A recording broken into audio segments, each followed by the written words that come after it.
Welcome back to the channel and welcome back to another round of Bases Picks. As always, please like and subscribe, share with a friend, a colleague, a relative, an associate, an enemy, any and all in between.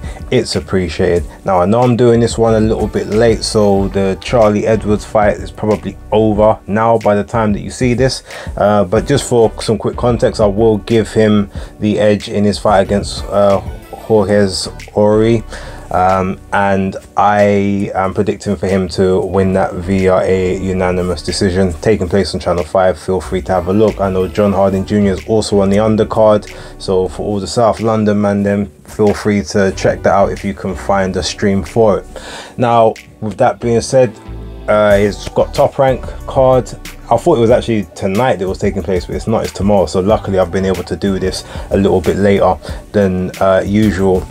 I'm only going to do the chief support and the main event for that one, and then on the matchroom card I'm just going to do the 2 women's championship bouts and then the main event with Jordan Gill and Zelfa Barrett. So without further ado, let's get into the picks. So kicking things off with the Top Rank card, you've got FA Ajagba versus Guido Vianello.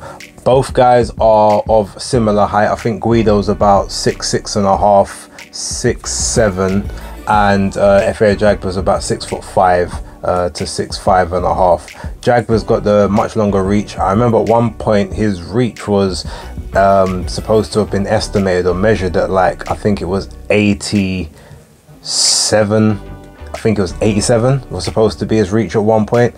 That's since been course corrected, and I think it's been brought down to something closer to, I think, 84, between 84 and 85. But either way, he's got very long arms, very long reach, very long levers. He had a very good 1-2 when he started out, but he was very sort of stiff, upright, robotic. He does seem to be a bit looser now, and his footwork has definitely improved. He doesn't cross his feet as much. His shoulders seem a bit more relaxed than they used to be, and he's sort of, you know, he's punching with a bit more conviction and a bit more joy than he was, especially in that rocky period after the loss to Frank Sanchez. Guido Vianello obviously is an Italian heavyweight who ESPN have sort of had on their books for a while. They had him training with Tyson Fury for a period of time when Fury was doing his fights over in Las Vegas and whatnot, and yeah, Fury said he was a fairly capable guy. Having seen him on numerous occasions, I don't see anything special about Guido Vianello in the slightest.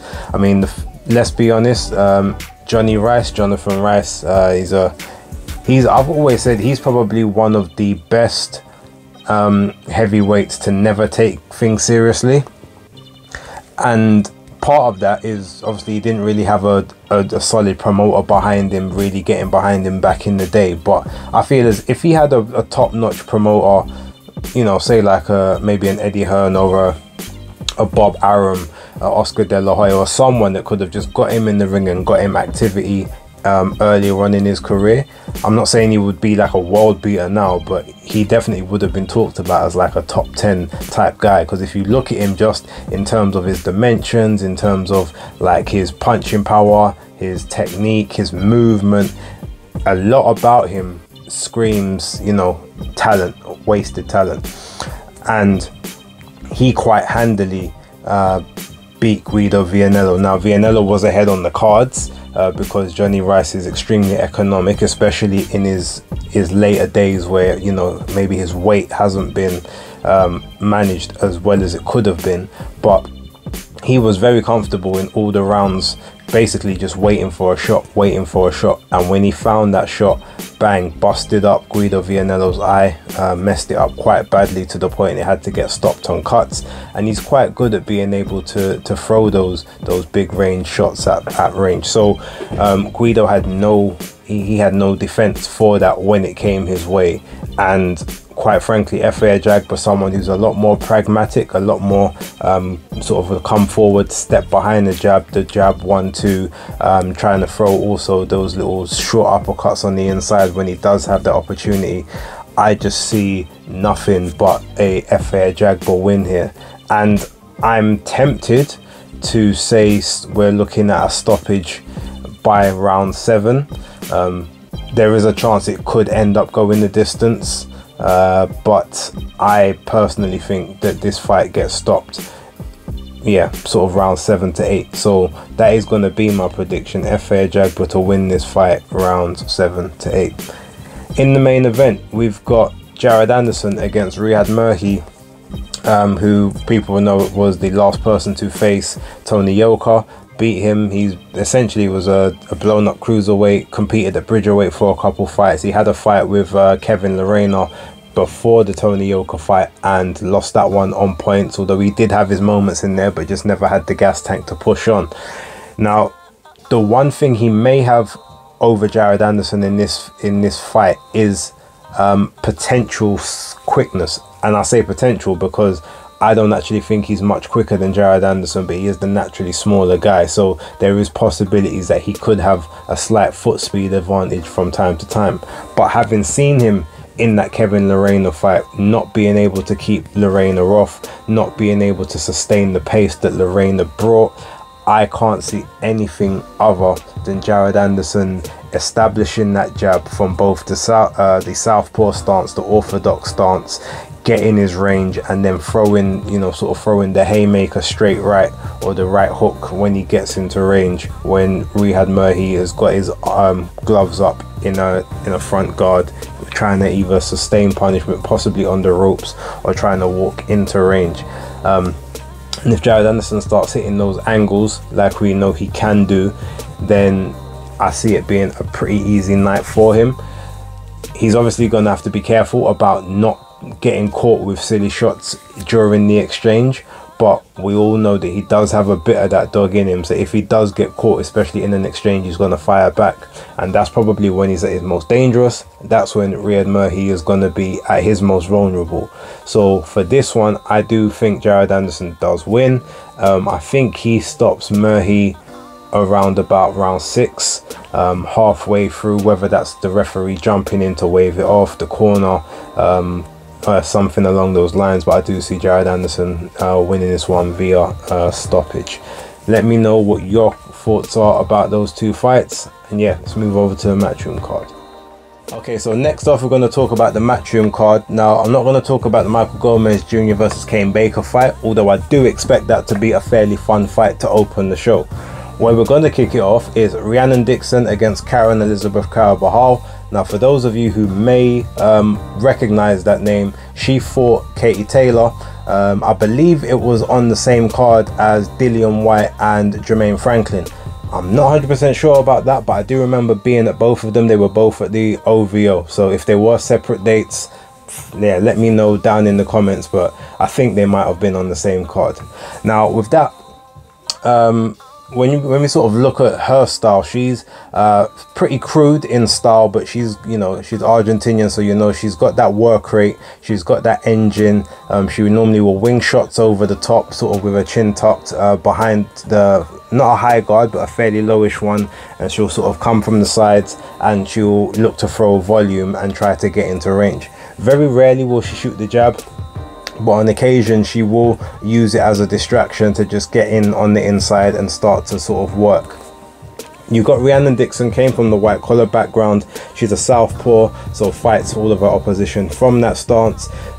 In her more recent fights, especially like the EBU fight that she faced prior to this one, you saw a bit more of a footwork coming in. She used to get caught in the exchanges quite a bit, and there was times when her defense was lacking, especially when she was trying to attack. Sometimes it looked a bit like hesitation, but she looks like she's tidied up some of that a bit better now, and obviously working with Crawler, you know, what they call $1 million Crawler, she's starting to come into her own a bit more with the footwork and everything. But Bajal's got much more pro experience than she has, and I think that will tell in this fight, and it's going to be a very, very tough fight for her to navigate. She's been in there with, you know, girls that will sort of pressure her before, but most of those girls were girls that, you know, they were a bit smaller. You could have said they came up from 130, or they were small 135s. Bajal is very much a 135 pounder, and it's gonna be up to Rianna Dixon to try and manage the distance on this fight. And obviously with it being 2 minutes and 10 rounds, I think that she will get off to a fairly decent start.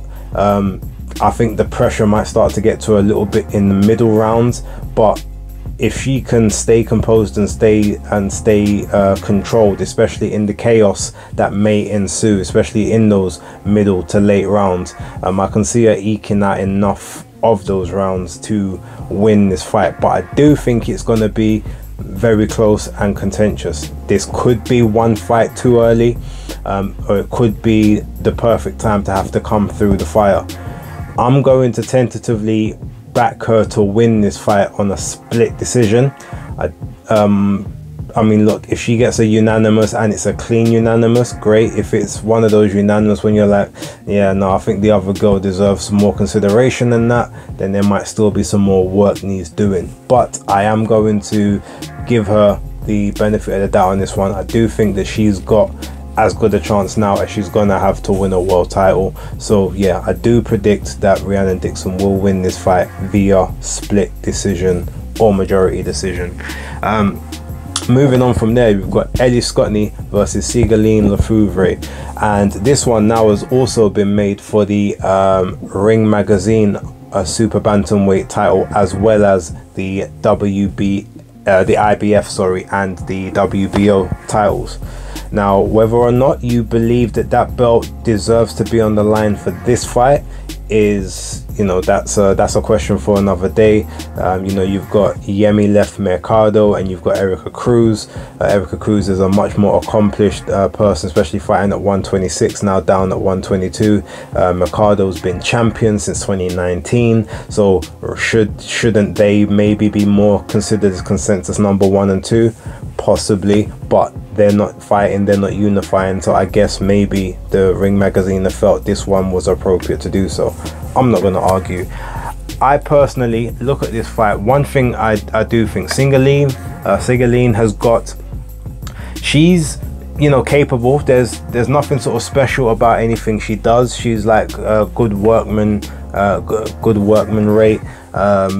Everything sort of does the basics well, if not spectacular, but there's nothing that really sort of jumps out of the page. Everything is sort of like a solid 6 out of 10, whereas Ellie Scottney is pretty much like an 8 or 9 out of 10 in everything except power, in which case she's probably maybe a 3 or a 4. That being said, as much as I tease her and call her Feather Fist whenever I see her, she actually hits harder than the fact of her no knockouts on her record suggests. I just don't think that she's necessarily in there with people that are, you know, that she's going to be able to sort of snowball the pressure on.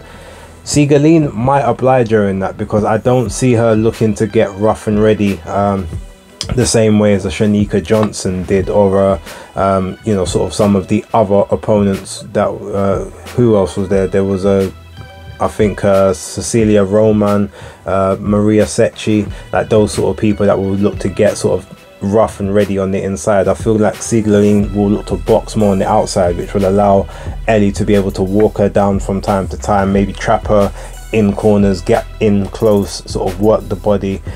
Potentially she could get the stoppage on this one, but me saying that on several occasions and her not doing it, and I know that her brother's probably pissed right now because he bets on her to get the stoppage in every fight and always loses his money. No doubt he's going to do the exact same thing on this occasion, but me, I'm not doing any such thing. I am going to predict that she wins a very comfortable unanimous decision. I'm thinking 7 rounds to 3, 8 rounds to 2 type situation to become a unified IBF and WBO super bantamweight champion, and also the Lineal and Ring Magazine as well. Moving forward, we've got Jordan Gill at the main event against Zelfa Barrett. Now, Zelfa, to me, I didn't see the weigh-in, but I did hear reports that he was looking very, very, very tight at the weight. Obviously, you got Jordan Gill's just moved up from 126. We saw what the move upstairs did for him and his body, and, you know, sort of his punch resistance and his punch power. And Zelfa, I know, has competed. I think he's competed at like 140 before. I think he's competed up at 147 at one point. You know, 135 is I think where he started his career. So he's, you know, been making that 130 limit, but at the age of 30, like, is it now starting to catch up to him? There's a possibility there. Now look, he may hydrate perfectly tomorrow, but I have to go on who I think has got more energy and had more energy throughout camp, and I personally think that's Jordan Gill. And I think Jordan Gill's got the momentum right now that Zelf is trying to chase, and I think part of that will play into Gill's hands, whereas before he was more of a boxer. Now he seems like he's a lot more prepared to, you know, go up behind the high tight guard and walk his opponents down. We know Zelfa Barrett is very much a pure boxer, even though he's got power of a, you know, like a boxer puncher, but he likes to create space and work at his own pace. If Jordan Gill can walk him down behind that guard, you know, work to the body, get, you know, sort of make him have to work the same way that Shavkat Rakhimov did, we can definitely see Zelfa Barrett gas out, especially if he was struggling to make the weight. So because of that, and because of the fact that Jordan Gill, I think, has got a lot more experience at the not so much that the elite level, because they've both sort of fought in and around similar, but I feel like he's been through the fire a bit more times and has come out the other side a bit more I guess a bit more intact overall, especially now with this new lease of life that he's got. I don't envision him letting this one fall by the wayside. And as much as I do rate and respect Zelfa and Pat Barrett and that team as such, I can't see Zelfa lasting the pace of this fight at the pace that I'm expecting Jordan Gill to fight at. So because of that, I am predicting for Jordan Gill to win this one, and I'm predicting it to be a late stoppage. I think it's an eliminator for one of the belts, but I can see a late stoppage around about the 10th round. That's what I'm kind of predicting. I mean, I'm hoping it goes to the points, but that's the prediction. 10th round TKO stoppage for Jordan Gill. Leave your comments down below, let me know what you think, and thank you very much for watching. But as always, like, subscribe and share. But for right now, Spaces Picks locked.